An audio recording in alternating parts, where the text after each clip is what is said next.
This episode was pre-recorded as part of a live continuing education webinar. On-demand CEUs are still available for this presentation through All CEUs.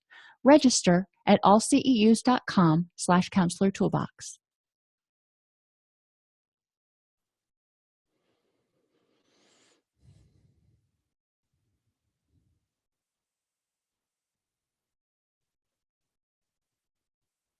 Okay, we're going to go ahead and get started. I'd like to welcome everybody to today's presentation, 7 Habits for Effective Recovery. And as you can guess, this is based loosely on 7 habits of highly effective people and how they apply to recovery from health and addiction issues. So the first of those 7 habits would be to be proactive. And one of the things being proactive means is being responsible. Responsible means acting ahead of time in order to prevent problems. Think of your life as sort of like a vehicle, and you want to keep your vehicle in the best working condition that it can be. So you want to do things ahead of time, preventative maintenance, all that kind of stuff. So one of the things we want to have our clients answer is what people, things, and activities are important in their life, and what is their destination? What is their good orderly direction, if you will? What thoughts, attitudes, and self-talk can help them move toward that destination? And we're going to look at things that we're going to encourage them to identify self-talk that's empowering, accepting, and compassionate. We also want to have them ask themselves what actions will help them move toward that destination, such as what self-care things can they do? How can they build support? Do they need to maybe go to therapy? Or maybe they're in a really unhappy job and they need to look for a new job or a new position in that company. So we want to ask them what things can they do preventatively or to address current stressors to keep things from getting worse and ideally help things start getting better. And what challenges or adversities can they plan for and mitigate, such as illness? We all know we're going to get sick at some point in time. So what can they do to plan for illness? Maybe make sure they have enough sick days saved up. Maybe make sure they have NyQuil or decongestants in the medicine cabinet, so when they start feeling ill, they can medicate that. Whatever they need to do. How can they prevent as much as possible financial stresses? They know they're going to have bad days. They're going to get up some days and they're just not going to be on their A game. So what things can they do during those days to cut themselves some slack so they feel a little bit better? They're not going to be able to do what they would, quote, normally do. So what could they do on those bad days to get through and be able to go, you know what? I made it. People are going to die. So how are they going to handle that? What can they plan for and mitigate? So, do they need to have a little extra money set aside so they can travel to be with family? And how do they handle holidays? Holidays are big stressors for a lot of reasons, not only financial, but also interpersonal reasons. So thinking about those things ahead of time, what can they do to make themselves as strong and healthy and able to handle these challenges as possible? We also want them to look at their recovery. So their life is like their vehicle, but their recovery is like the engine in the vehicle. Without the engine, that vehicle's not going to run. Without recovery, they're not going to be able to work towards happiness, whether it's recovery from depression or anxiety or whatever it is. So I want them to further kind of narrow down what they're looking at and look at what people, things, and activities are important to their recovery, not just their life. And what do they need to do to maintain their happiness, which is what I kind of use as a garbage term for the opposite of their depression or their anxiety or their addiction. How is their recovery important to their overall life goal or destination? Because, recovery is not easy, and doing the healthy things aren't always the most fun. So it's important for them to remember on a regular basis, why is this important? Why am I doing this again? And in what ways does their recovery impact the people and things that are important to them? So again, looking at all the reasons, the motivations for continuing to do things that are not necessarily as pleasant sometimes as they would like to do. And in terms of their recovery, what challenges or adversities can they plan for and or mitigate? Some days there's going to be bad days. Sometimes they may run into old friends that trigger bad feelings. So how can they plan for that? How can they mitigate that? What is their crisis response plan? Encourage them to focus on what's within their control. And there are only certain things that we can control: our thoughts, feelings, reactions, how we care for ourselves and prevent vulnerabilities. But there's a lot of other stuff out there that we can't control, like other people's thoughts, reactions, and behaviors. If somebody is mean to you, you can't control that. You can only control how you deal with and react to that. You can't control the weather. You can try to look at the bright side. You can't control traffic. So encouraging people to make a list of things that kind of stress them out and identify which parts are within their control and focus on those, their zone of influence, so to speak. And the things that are not in their control, how can they deal with those? One activity I like to do with my clients is to have them imagine a blizzard or a hurricane is coming, depending on what part of the country you're in.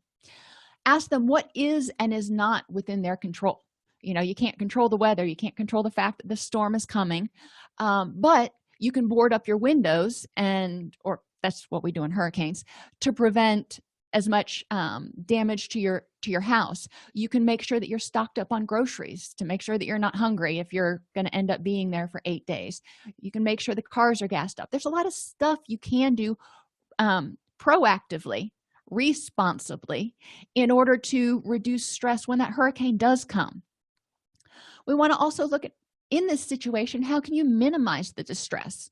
Obviously, being prepared is part of it, but other things you can do include, if you're going to be in there, we went through a couple hurricanes and I had a toddler and an infant, and yeah, that can be kind of challenging. So we had plenty of Elmo videos and we had plenty of games and looking at different things that we could do to kind of minimize the unpleasantness of being without power, being without air conditioning in Florida, was really important to helping us get through it. So it wasn't just the basic necessities of food and shelter.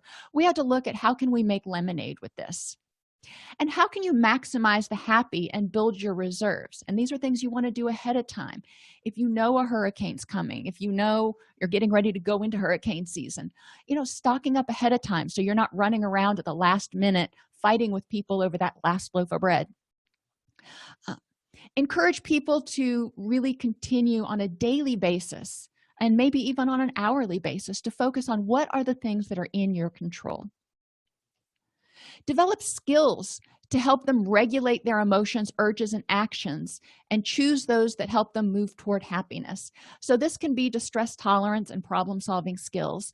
This can be cognitive behavioral interventions.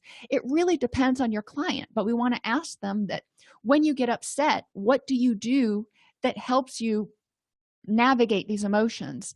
And when you look back over your life, are there certain situations or conditions that have been there when you've tended to overreact to things? So, if they were exhausted or if they were had taken on too much stuff at work and they were burning the candle at both ends, then they might be able to identify things that need to be taken care of proactively. So if something does come their way, they can prevent it.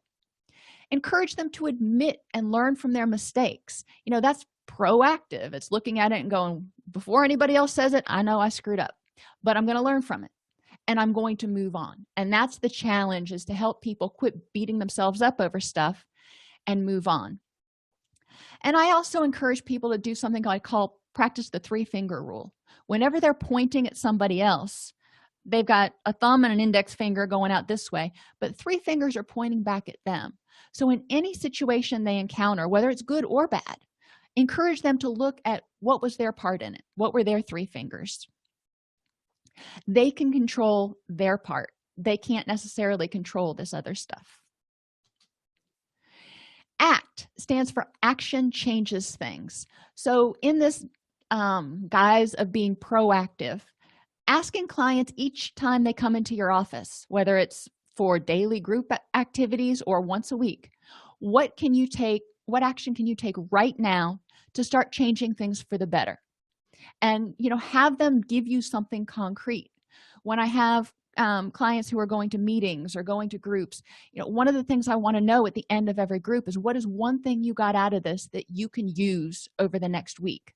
So making them take this information that they've just gotten, mull it around for a second, and come up with a little gem, a little kernel of usefulness, will help them start applying it. Beginning with the end in mind. Most failures result from failure to envision or plan, and I say that this within reason, because some people like me, we're kind of rigid. We love to plan, and other people are more spontaneous, and planning too much can be kind of a drag. So it's important to figure out how much you need to plan, but there is a certain amount of planning that's necessary.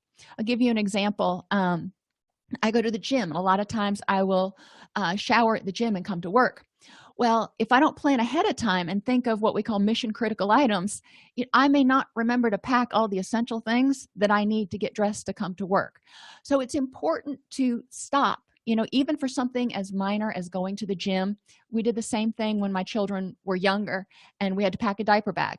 You had to go through all the mission critical items, make sure you had diapers, extra pacifiers, bottles, whatever, before you left the house. Otherwise, almost without fail, you would find out that you got there and you were missing something.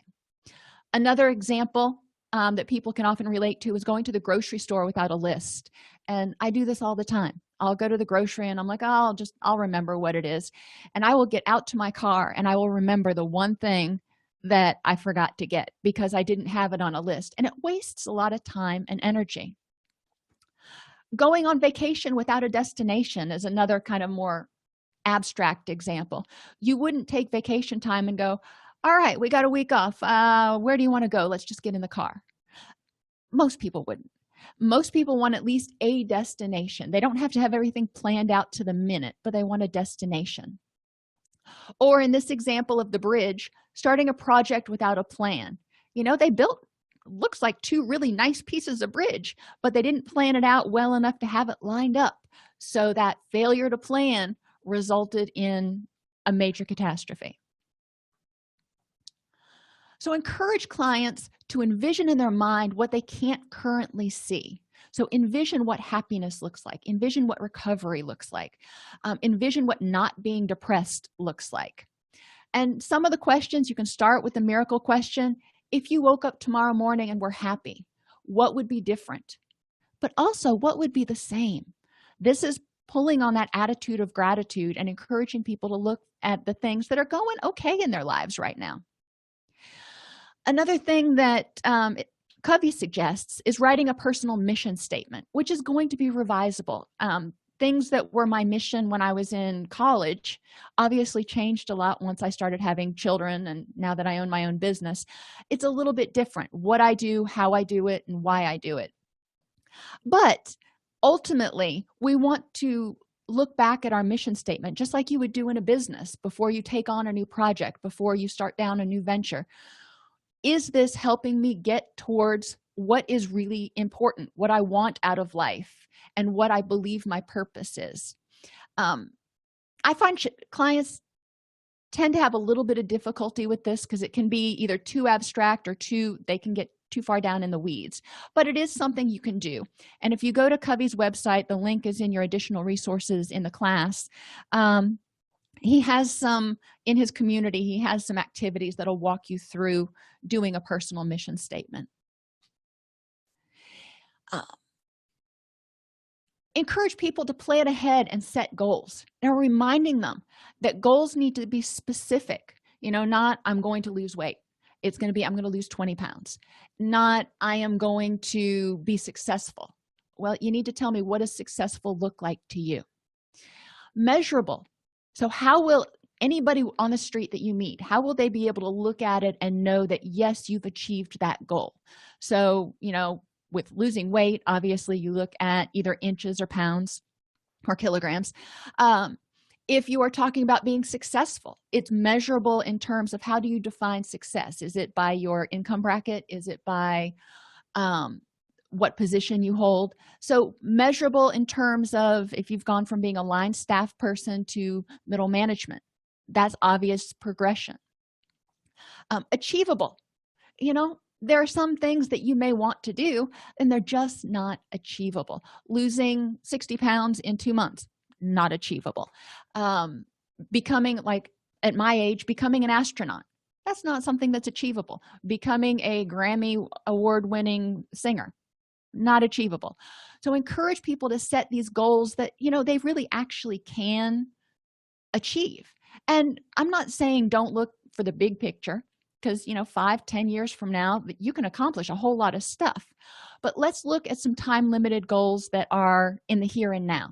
What can you do this week, and in 6 months from now, what are you hoping to achieve, and how is it helping you move toward your ultimate goals of what's important and meaningful? Goals need to be realistic. So again, setting them with a realistic time frame and something that's achievable, and they need to be rewarding. If you are not doing something that makes you happy in some way, or you can see the benefit of in some way, you're probably not going to continue doing it. So encourage people to look at their goals and make sure they're rewarding. This is why a lot of New Year's resolutions fail, because people set goals that they're like, well, I'm going to get in shape, and they don't really know why they want to get in shape, except for they want to be healthier or whatever.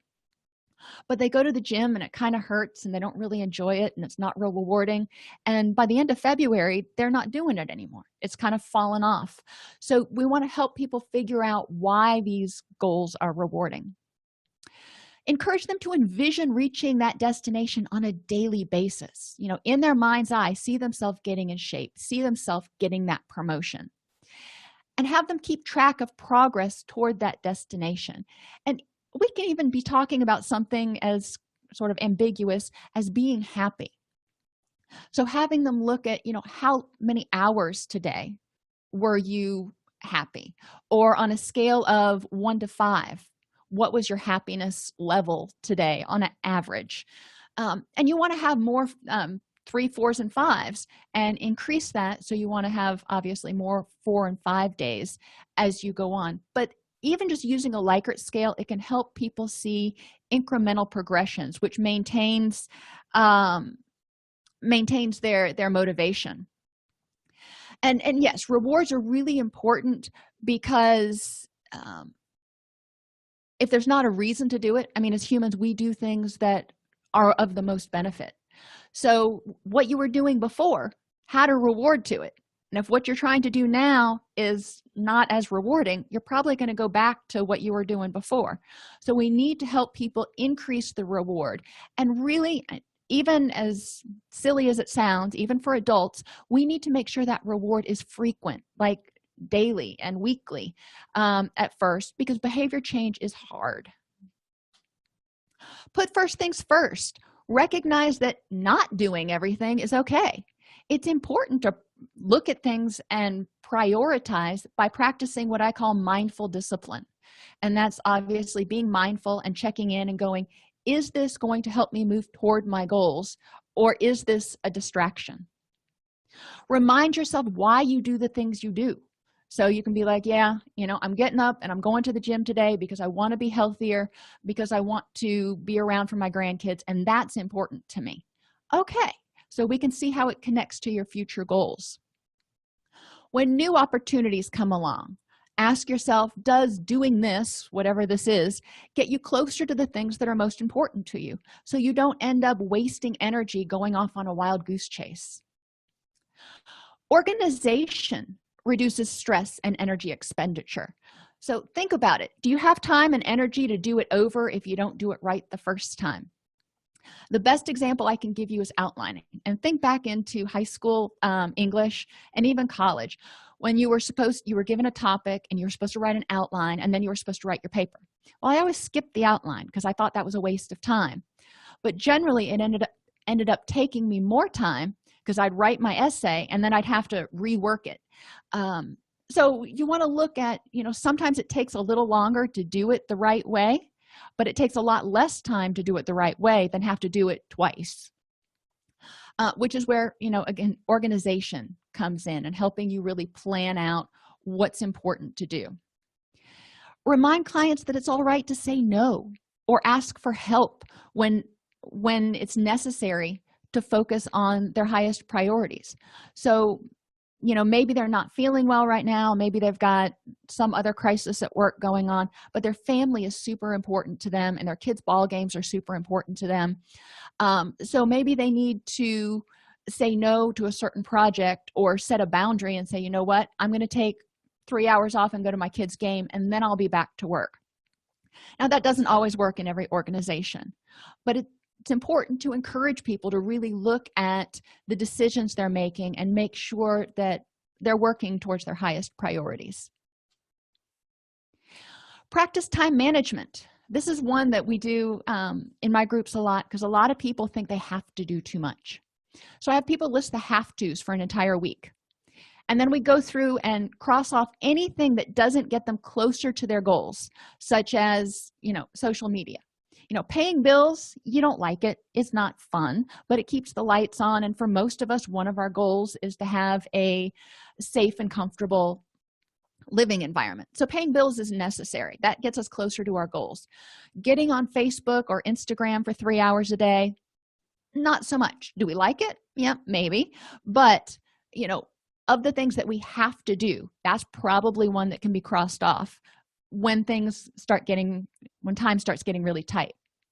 Prioritize everything that's left after you've crossed off the things that don't get you closer to your goals. Then look at that list and say, what can I delegate? That's the great thing about having kids now. My son has just started mowing the lawn, which is awesome. That frees up an extra 3 hours for me each week. So I'm looking at what can I delegate to other family members, because I don't have to do everything. I don't have to do everybody's laundry anymore, because they can do their own laundry.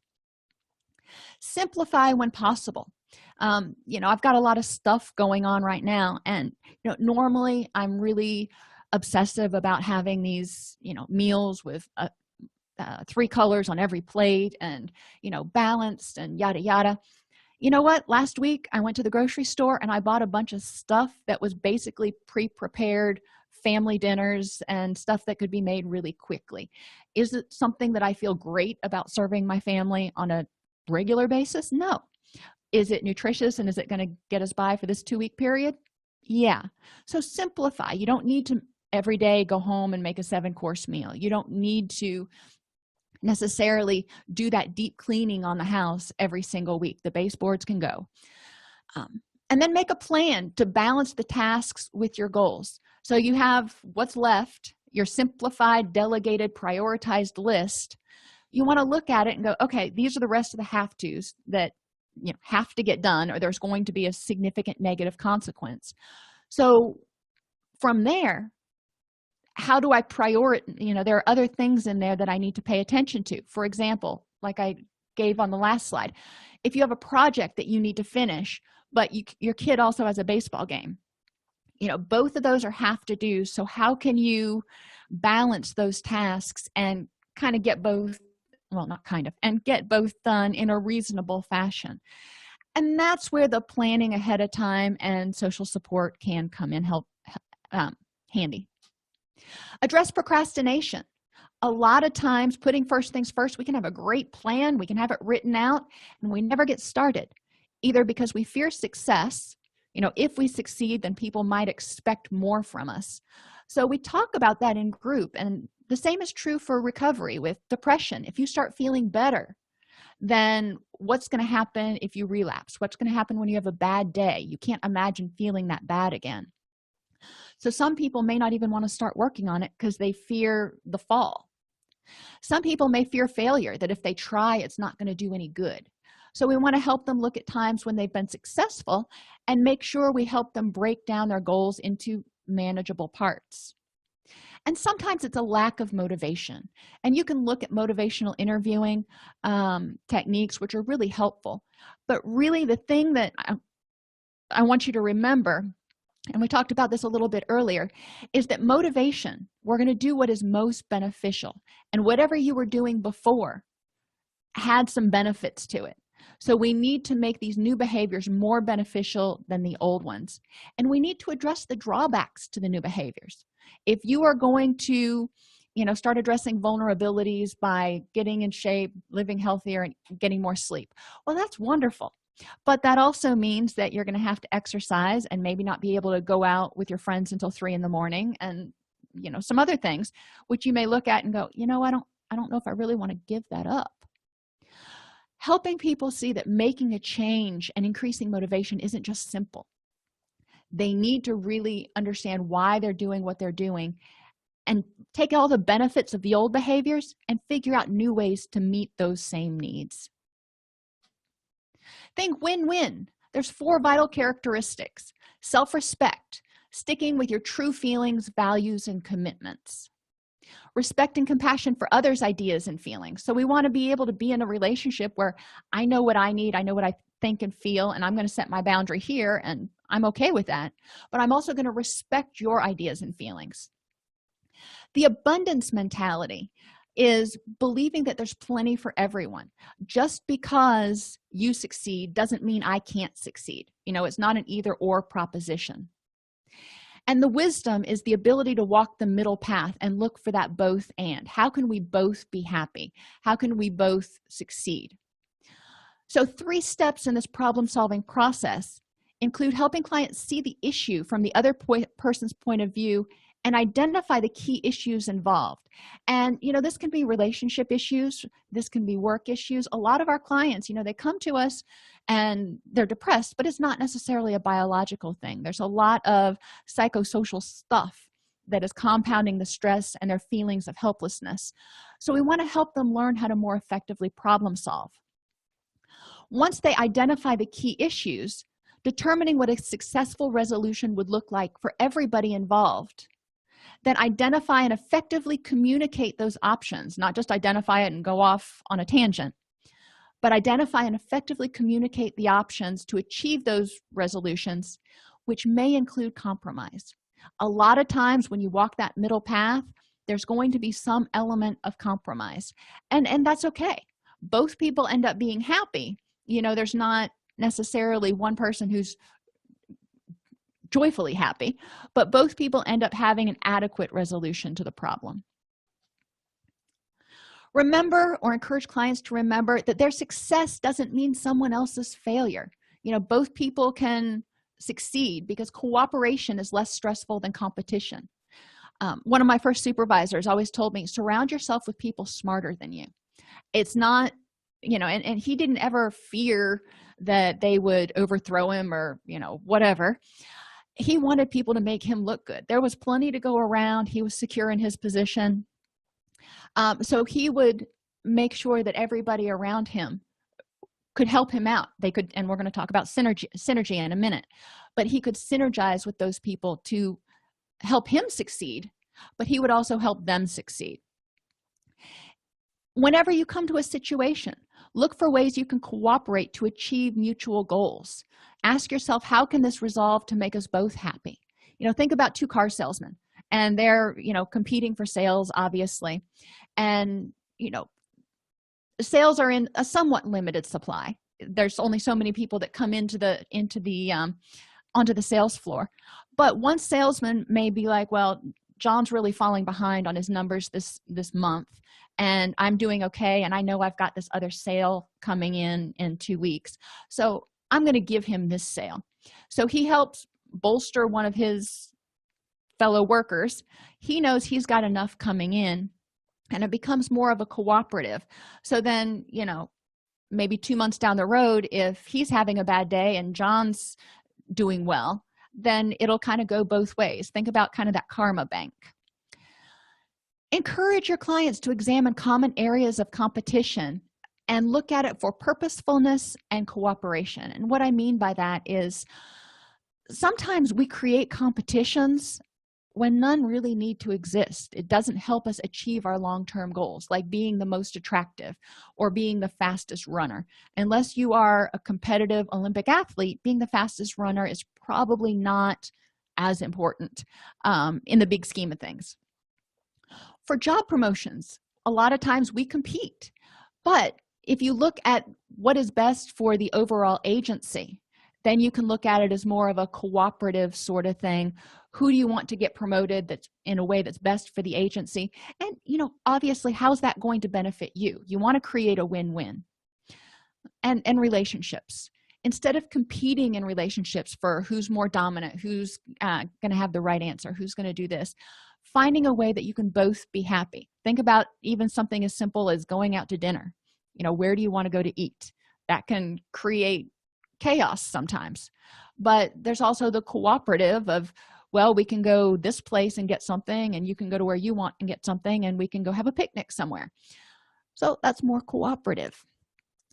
So thinking win-win is sort of a paradigm shift for a lot of people.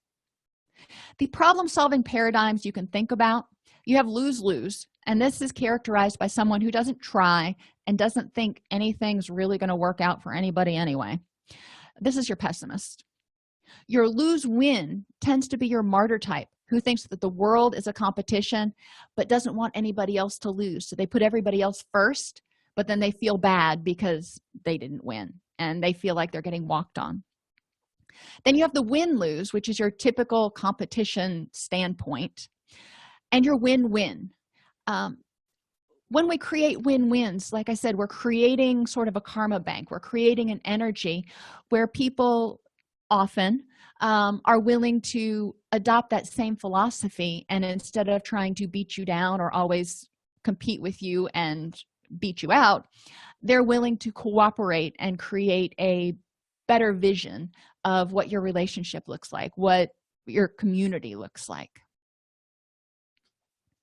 Seek first to understand, then to be understood, or diagnose, then prescribe. We wouldn't have a client come into our office and say, I'm depressed, and we say, okay, no problem. Let me tell you, I want you to do these 15 things and send them on their merry way. No, because we don't know what's causing their depression. We don't know what their symptoms are.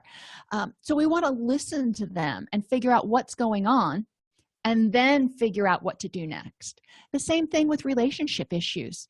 When clients are, a client is having a fight with a significant other or a disagreement, I want to know what that other person's point of view is, so then we can really look at the bigger picture, diagnose what's going on. Because my client is in my office, obviously they have their perspective, but it takes two to tango. So I want to know what both perspectives are. So then we can look at creating a more useful approach to resolving the conflict. Another thing that I point out to them is they need to listen to themselves, shutting out the should voices. When something happens, a lot of times people will be like, well, no, I shouldn't pay attention to that, or I should do this. Well, that's prescribing to themselves, and they need to shut out those should voices and diagnose, be mindful, listen to themselves, and say, what is it that I need right now? When they're with others, trying to listen, actually listen, without forming a response while the other person is still talking. Listen, paraphrase, then respond. And there are multiple types of listening. We've talked in counseling classes about levels of active listening, but the four that we see generally that we can kind of communicate to the lay population: pretending. This is the person who's like playing on their iPhone and yeah, kind of like my kids do to me sometimes, humming along, not really following, just kind of listening for anything that may pique their interest. Selective listening is hearing what you want to hear. If you want to hear that this person is angry at you, or if you want to hear that you are the best thing since sliced bread, then that's what you're going to hear. That's what you're going to interpret from conversations.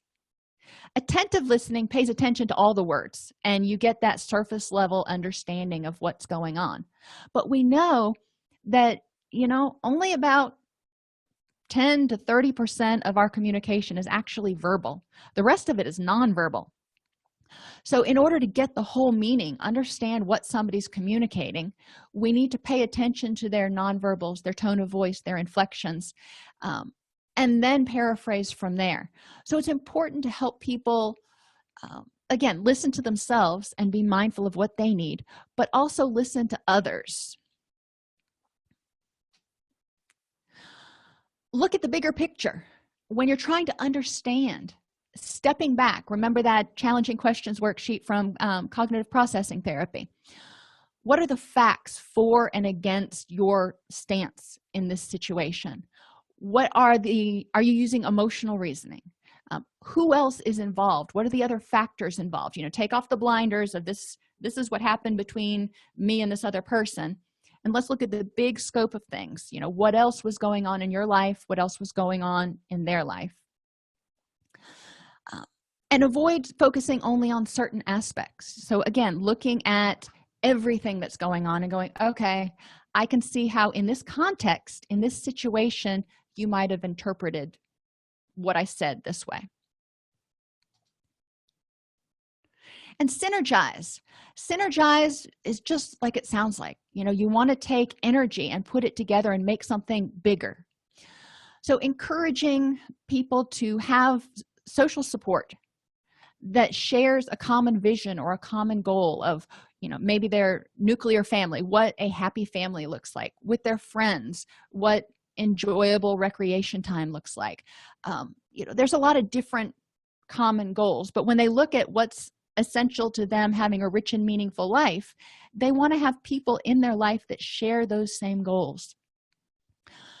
Make sure that they remember to have a sense of self, and be willing to hold on to that sense of self and set boundaries and go, well, this is my opinion, or this is what I think. Encourage them to value differences and new ideas while still staying authentic. I can value, and clients can value each other's opinions, but not necessarily adopt them. They can say, you've got a good point there. I don't necessarily agree, but you've got a good point. Embrace trust and elicit support. In order to synergize, you've got to bring other people in, which means you've got to trust them. And this is really hard for a lot of our clients. So we want to start talking about, okay, when you elicit support, what is it that you need to do in order to trust this person? And what do healthy boundaries look like? We don't want to just go from, hi, we've never met before, to here's the key to my house. How do you build trust? How do you embrace trust? How do you learn to trust people? How do you learn to trust yourself? Encourage them to accept that the fact that the better way will not necessarily be their way 100%. It goes back to that whole compromise thing. When you're synergizing, people are going to bring other opinions, other ideas, and there may be a need for some compromise, but that may produce a better end product, even though it's not 100% what you had envisioned. Be respectful to everyone and everything. Keeps that energy flowing. If you're nasty, if you're critical, then people are going to kind of back off, and that's not synergy. Be able to and willing to apologize and forgive, because sometimes, when you've got a strong opinion, things can get a little heated, but be willing to step up and be proactive and go, you know what? I was wrong. I see your point there. Practice mindful listening and maintain an open desire to understand, controlling negative judgment and staying on that win-win. So when things happen, I'm listening with an open mind. I'm trying not to judge, and I'm trying to figure out how we can make everybody's ideas or make this situation resolve in a way that meets everybody's needs to the best possible compromise.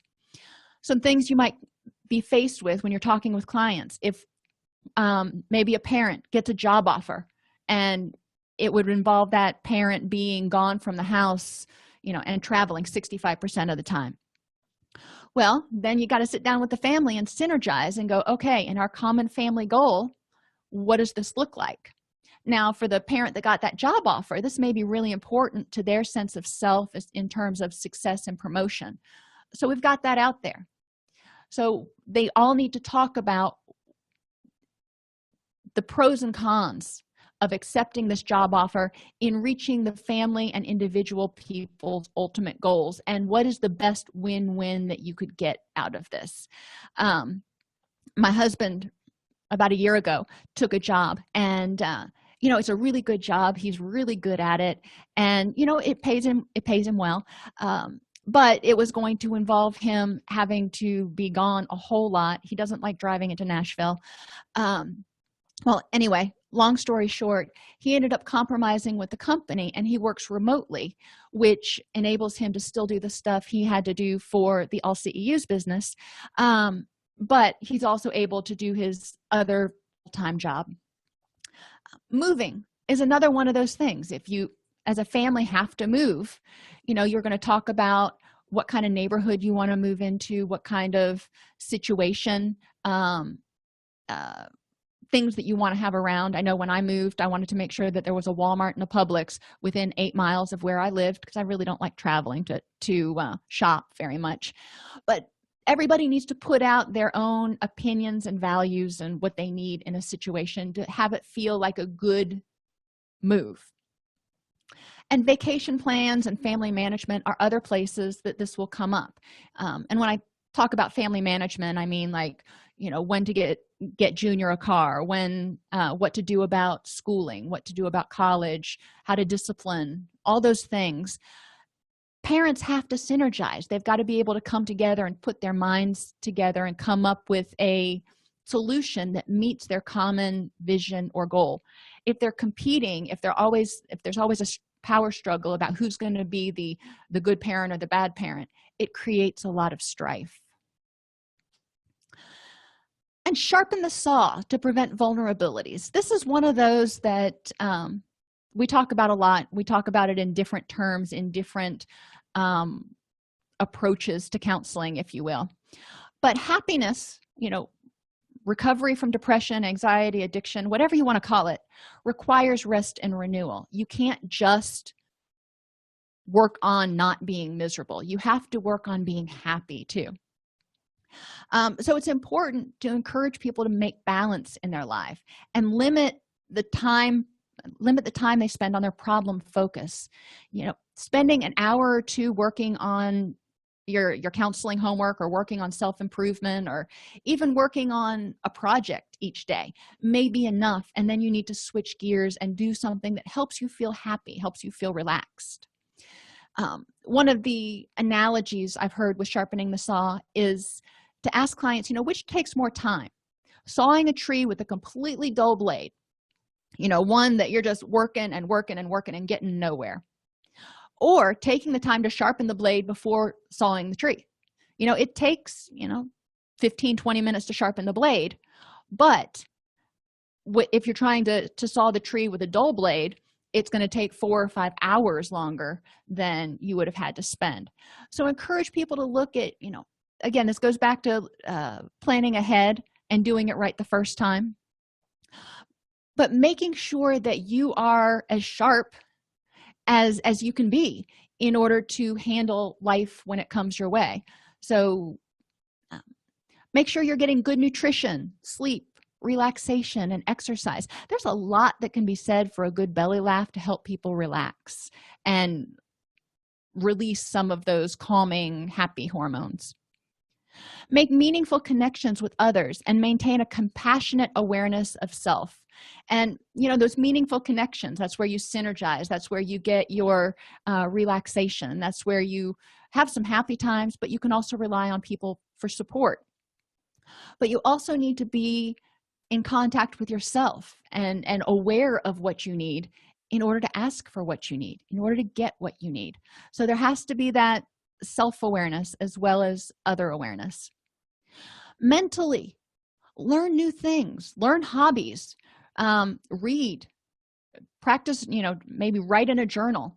Do anything you can to kind of stimulate your brain. One of the things I'll do, if I've spent a lot of time doing creative stuff during the day, then when I go home at night, I'll tend to do things like play checkers or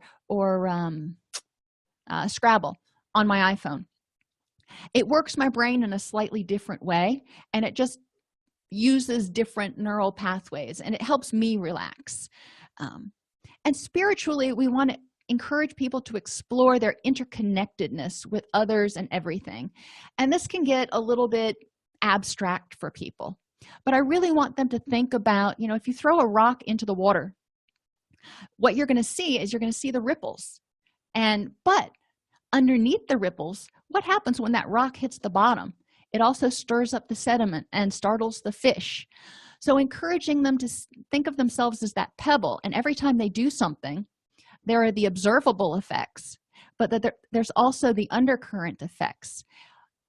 And encourage them to look at how other things affect them in the same way. Not everything is just superficially observable. And when they do this, sometimes it can help them adopt more of that cooperative mindset, because it becomes less about competing and more about creating the healthiest pond ecosystem that they possibly can. Proactivity helps people stay healthy and energized, effectively plan for known stresses, and prepare for the unknown by reducing the fear of the unknown and preventing last-minute chaos. Like, remember what I said with the hurricanes, fighting for that last loaf of bread. If you prepare ahead of time, you're not going to have to fight that traffic. Or, oh my gosh, going in on Christmas Eve to do your Christmas shopping. That's just chaos. Begin with the end and put first things first helps people identify what areas and tasks are most important for them to use their limited energy on. You're not there's only so many hours in the day, and you can't change that. There's only so much energy that you have. You can't really change that except for by taking care of yourself. So with what limited energy and time you have, what are you going to do? Think win-win, seek to understand and synergize in order to reduce stress associated with competition and misunderstandings. So whenever we interact with other people or solve a problem or approach a situation, we always want to have this mental approach of, okay, let me understand what's going on, figure out how I can create the best outcome for everyone instead of just having it be about me. Because what happens, thinking back to that pond, what happens when everything you do is always and only about you? How does it affect everything else in your life? And sharpening the saw helps people focus on preventing and mitigating vulnerabilities. So encouraging people to practice sharpening that saw at least once a week. Some people are only willing to say, okay, on the weekends or on Saturdays I can. Well, that's better than nothing. I'd like to see them do 15 minutes a day, maybe take 15 or 20 minutes out to watch a funny video or something. But I'll take what I can get to start out with, and then encourage them to keep track of whether doing these things helps them feel happier, less depressed, and less anxious. Now, the nice thing about the 7 habits approach is, again, it's another one of those things that you can use as sort of a group series if you're working in a residential environment, or even if you're in private practice and you want to have an 8-week session. You can use this and each week go over a different habit that people can use to start addressing their depression or their anxiety. Are there any questions?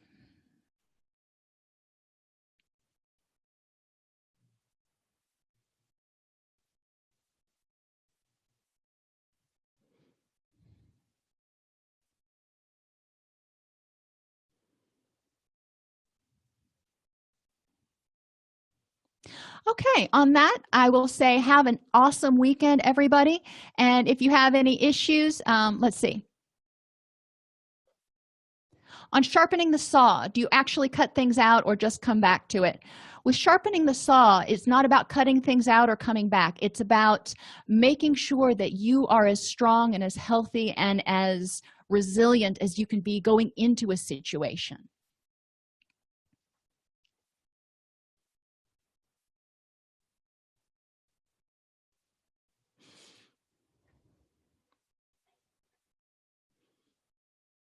Okay, have a great weekend, everybody. If you enjoy this podcast, please like and subscribe either in your podcast player or on YouTube. You can attend and participate in our live webinars with Dr. Snipes by subscribing at allceus.com/counselor-toolbox. This episode has been brought to you in part by allceus.com, providing 24/7 multimedia continuing education and pre-certification training to counselors, therapists, and nurses since 2006. Use coupon code Counselor Toolbox to get a 20% discount off your order this month.